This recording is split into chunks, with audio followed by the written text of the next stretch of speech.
botched execution in 6 months has rekindled the debate over the death penalty. Arizona inmate Joseph Rudolph Wood was pronounced dead at 6:49 p.m. yesterday, 1 hour and 57 minutes after the execution began. Witnesses report him gasping for 90 minutes. The execution took so long that his lawyers had time to file an emergency appeal while it was happening. The Arizona Supreme Court also called an impromptu hearing on the matter and learned of his death during the discussions. It is the third execution gone awry this year in the U.S., including one in Ohio, in which an inmate gasped in similar fashion for nearly a half hour. And finally, a U.S. federal judge has called for the return of firing squads as a method of execution following a recent string of botched lethal injections. Alex Kozinski labeled the lethal injection method as a dishonest attempt to disguise the brutal nature of capital punishment. Kozinski justifies his distaste for lethal injections, claiming the method is hampered by drug shortages. He insists that firing squads would never be troubled by a lack of guns or ammunition. The chief judge also said the guillotine is probably the best method, but seems inconsistent with national ethos. Kozinski's comments come after the botched lethal injection of Arizona. People generally forget the mistakes of the past. Citizens who were caught up in Hitler's Nazi Germany hardly noticed the gradual development of extremism, mainly due to high emotions and dazzling propaganda. But history often repeats itself. FEMA plastic coffins, detention centres, armoured checkpoints and armoured military vehicles for civil purposes are well-documented facts, and witnesses who have worked for the United States military claim stores of guillotines located in Fort Lewis military facility. The latest revelation of Obamacare sanctions death by guillotine, code ICD 9E978. However, Obama was only following the mandate of the World Health Organization, one of the specialized agencies under the United Nations. Is the United States government getting ready for a fascist quasi-dictatorship involving forced religion? It would not be the first time that fascism and counterfeit Christianity have merged. Good evening, everybody. President Obama and British Prime Minister Gordon today calling for a new world order to tackle our global economic crisis. It's been a long time coming, but tonight, because of what we did on this day, in this election, at this defining moment, change has come to America. All right, folks, there's a lot going on right now. Decisions being made that are unprecedented and will have an overreaching impact on what it means to live in the United States of America. Both the Senate and the House of Representatives have just overwhelmingly passed the National Defense Authorization Act. Squeezed into this military funding bill are two provisions that give the military not just lots and lots of money, but lots and lots of power as well. A new generation of surveillance drones could soon be watching us all. The Federal Aviation Administration is expected to announce plans to expand the use of domestic drones in American airspace. Well, get ready to look up at the sky and see drones hovering above. As of now, unmanned aircraft could only be used by military airspace and by certain law enforcement agencies. But this week, Congress passed a bill that would allow for commercial and private use of the drones. I have two words for you: predator drones. You will never see it coming.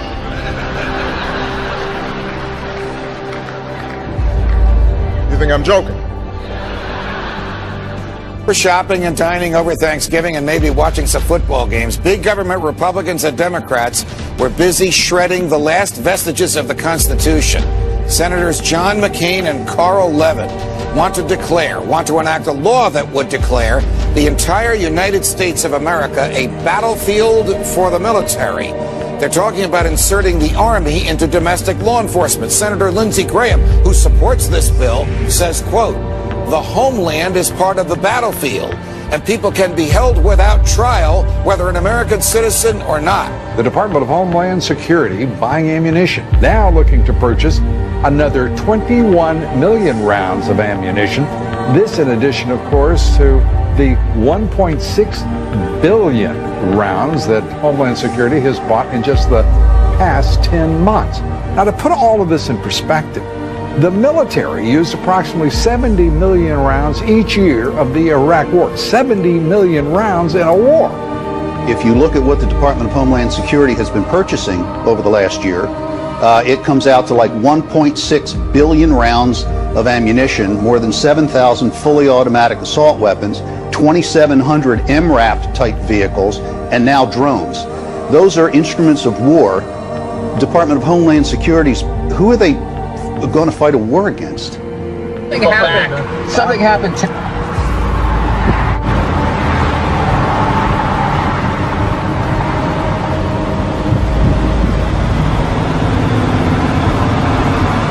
This is Robert Whitaker, the tactical supervisor for El Paso SRT for Homeland Security Investigations. Well, we have our big vehicle out here. It's an armored vehicle. It's an MRAP vehicle. It's mine resistant, ambush protected. That's what it stands for. This is what we use to deliver our team to high-risk warrant services. The affirmative task we have now is to actually create a new world order. Important breaking news out of Boston. A pair of bombings rocked the finish line at the historic Boston Marathon. It was never meant that we would have this gigantic police force from the federal government. I mean, we had martial law up there. FBI and all these agents coming in and closing things down, going to people's houses. Do we close down cities because there's 10 murders over the weekend in Chicago? We don't do that. But here we close down a whole city, not even allowed to go to a baseball game. I mean, I think it's very, very scary when I look at some of those pictures. The military likes to perform war games, so that's why we're seeing military on the streets practicing. They are actually practicing. The tanks that we see on the streets and the National Guard patrolling neighborhoods and the practices that they're doing with our local police department, this is all in preparation for martial law, so that when they do actually lock down the country, they've got everything secured. But I think what we're starting to see, for anybody who is objective at all, is we're seeing a totalitarian system now unveil itself. And ever since essentially 9/11 happened, it's been more and more of these draconian measures that are leading us right down the road to martial law. Particularly to hear President Obama claim the power to keep people in prison indefinitely with no charges against them, no conviction, no sentence, just imprisonment. It's particularly stunning to hear him make that claim in the middle of a speech that was all about the rule of law. This last week, the U.S. Congress passed a bill which repeals classic comitatus, which means that we have now institutionalized and codified martial law. Right now, the battle against terrorism involves all of us. Everybody in this country is a potential terrorist. We don't even understand freedom anymore. We are a country that is headed towards socialism, totalitarianism, beyond your wildest imagination. I have to tell you, I'm doing a story tonight that I wanted to debunk these FEMA camps. I'm tired of hearing. You know about them? Sure. I'm tired of hearing it. I wanted to debunk them. Well, we've now for several days done research on them. I can't debunk them. I don't know anything about them. It is our government. If you trust our government, it's fine. If you have any kind of fear that we might be headed towards a totalitarian state, look out, buckle up. There's something going on in our country that is ain't good. And they find a little red dot or a little blue dot on their mailbox, and they wonder what the little red dot and blue dot is. Well, it's marking your mailbox by the government, so when foreign troops come in here on us after martial law, but if you have a blue dot, they take you to the FEMA camps being built by Halliburton right now to house 50 million Americans. They're building enough concentration camps in America by Halliburton. So I'm going to tell all of you, if you have not bought ammunition, if you have not bought guns, go get them now. Go get them now, because you won't be able to get them much longer. Change has come to America. Practice Christianity and you could be court-martialed. That could be the new law of the land for our armed forces, thanks to a proposal by a religious tolerance group that claims Christian evangelists are predators. Is a war on religious liberty within the military, and that the Christianity of service members is now coming under attack by the Obama administration. These two workers have microchips? Right. Well, this is very, very real, and these microchips are about the size of a grain of rice. They get injected into your skin.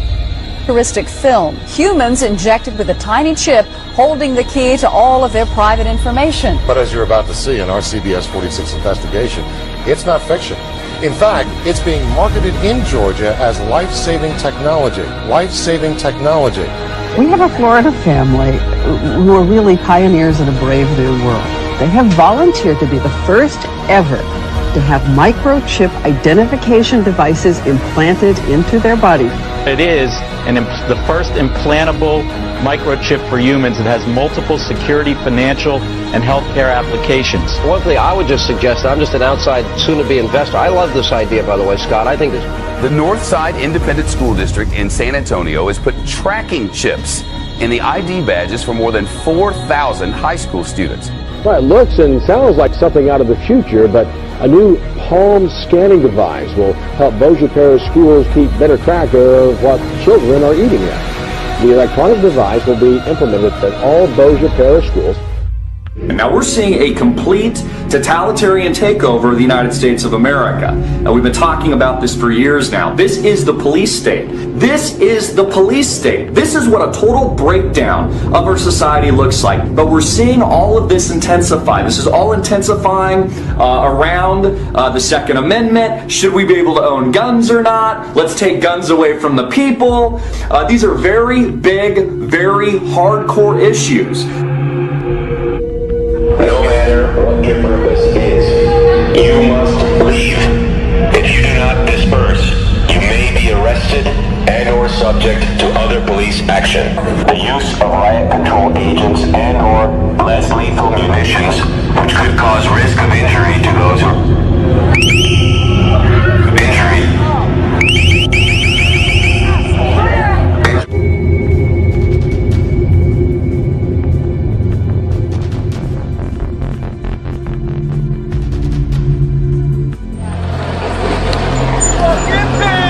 Wall of police now moving in.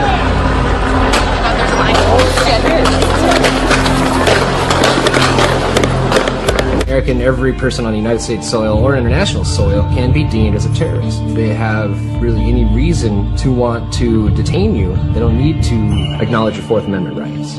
It's what supported things like the Patriot Act and now the NDAA and the ever-encroaching police state. By order of the City of Pittsburgh Chief Police, I hereby declare this to be an unlawful assembly.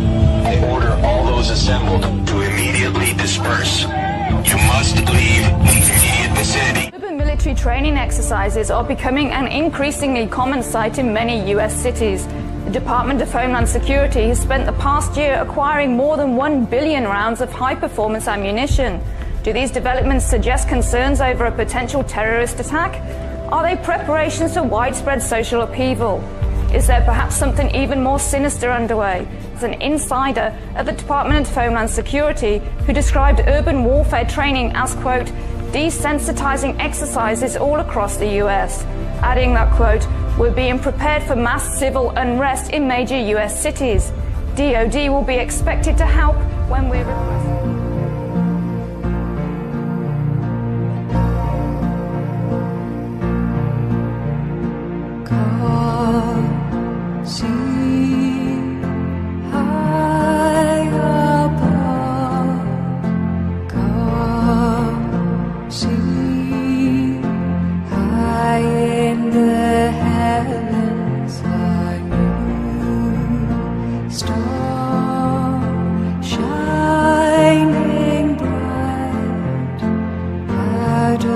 The darkness comes out.